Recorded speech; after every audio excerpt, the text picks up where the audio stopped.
So magbuntag sa tanan no. So karon dai mag-demonstrate ang saan paggamit aning among product nga ang title kay Apron Simulator. So ang pinakauna gid na imong isaksak ang wire sa outlet. Na. So, kaduha, i-open mo ang kanang kuan control box. Isaka mo ang ini. So saka na siya. So kani siya no tulo ka button. Kani forward, stop, reverse nya kani speed controller. So kada gid operate nimo og magpa-forward ka, i-press nimo ning stop una, then press na pag kani forward og mo balhin na pag sa reverse. Same process na pod, i-press na po nimo ang stop, then are mo ka sa reverse. Nya kani speed controller mo siya ang mag-control sa speed sa tuyok sa aning ani. So og mo ilahan eh. Mo ni siya ang feed rod og lead screw. So kani siya usa ra ni siya aning specific nga machine, pero sa kasagaran na i-separate na feed rod og lead screw. So kani mo ni ang kanang mga gear selection. So ani na makita ang yang mga feed rate, pitch, ngana. Kani pod transmission selector gear. So kani guys, mo ni siya ang kani tibok ani kani siya hole nga kani mo ni siya ang gitawag og carriage. So kani siya nga side kaning pink lang mo ni siya ang apron. Kaya ang kaning naka color gray mo ni siya ang saddle. Kaya kani siya mo ang compound rest, which is ani ang tugpos gapundo. So ilailangan sa atong parsa. Kani siya mo ni ang apron hand wheel. Ya kani siya ang clutch. Ya kani siya ang lever ang selector lever para sa movement sa carriage. Either ang kaning carriage may move ana longitudinal axis or kaning compound rest. Ya kani siya ang half nut lever. So magamit na siya para og mag-threading. So sample ha. Ato nang i-on ang atong simulator.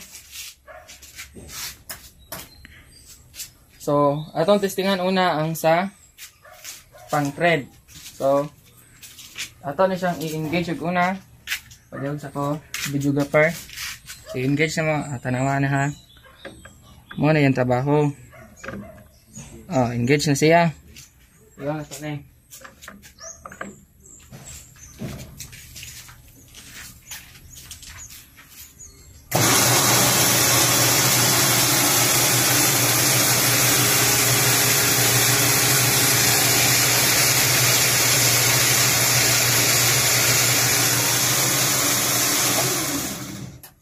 So reverse na po ta. Mao gyapon. Og mag left hand threading is reverse naman sa right. So right sa reverse.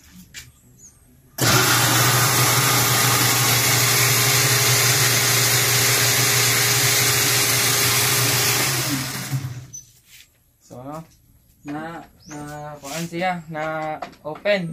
Totoy balik.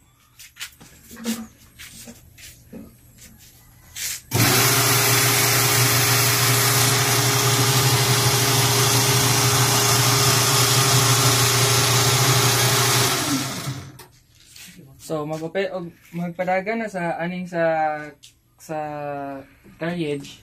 So og dili threading ang operation, i-disengage gyud ka ang half nut. So disengage na siya. So kani siya tulo ka selection eh. Ang kaning sa ubos mo ni siya ang para sa aning compound rest nga movement, o kaning sa baba para sa carriage nga movement. So kani siya mo ni siya ang clutch, og imo ni siyang luagan, dili siya mo tuyok. So ang clutch may nagda og patuyok aning compound rest og aning sa carriage. So ang ani sa likod ani na ay worm gear ani nga moy magdala sa movement ani sa tanan no.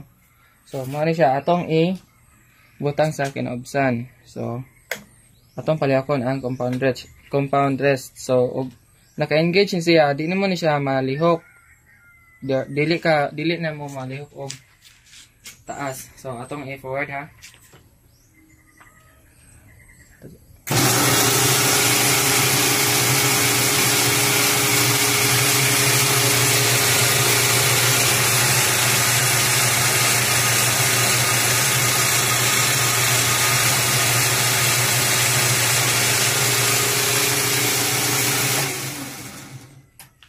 So nakita man nato no, mulihok gid siya.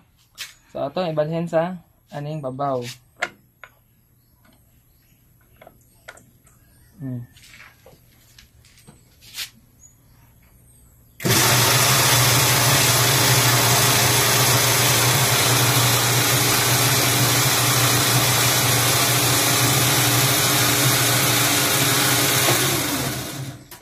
So mo to malihok siya og ato ning luagan ang clutch.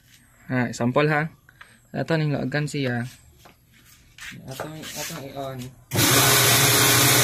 Dili siya mo tuyok. Ano siya?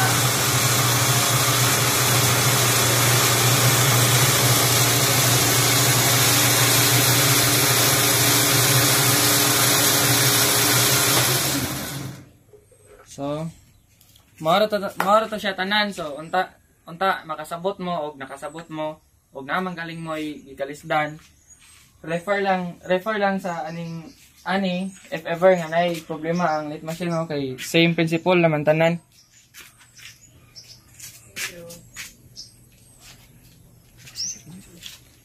So adto maend ang atong demonstration. So daghang salamat.